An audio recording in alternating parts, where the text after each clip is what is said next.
What's up, guys? Welcome to another episode of FS Detail Garage. If you're replacing your oil return tube on your E30, it's going to be in that manner.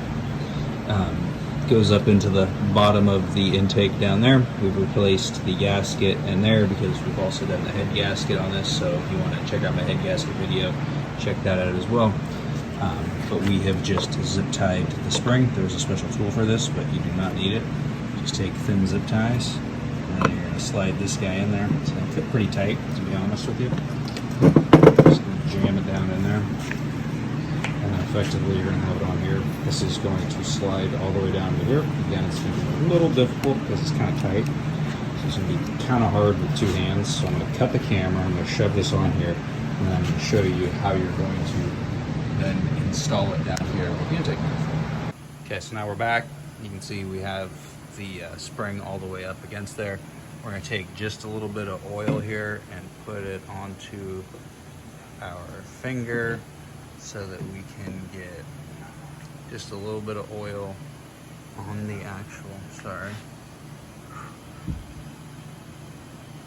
on the O-ring here. And we're going to do the same thing to the bottom as well, and the O-ring in here.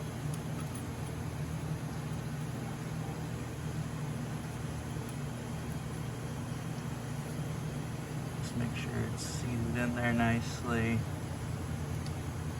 Put that back over the top. And we're going to put just a little bit of oil down here.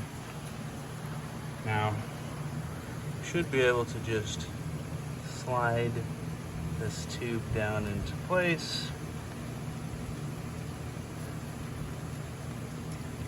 There we go. Now our intake manifold will be able to be put on. Then you will snip the zip ties, then you will snip each zip tie, and this tube will just come right up into place of where the hole is in the bottom of the intake manifold down there. So that's how you guys do it. So please comment, like, and subscribe, and I hope that can help you out. If you need to replace the head gasket, water pump, timing belt, check out all my other videos. Rock on, you guys. Thanks for watching. See you all soon.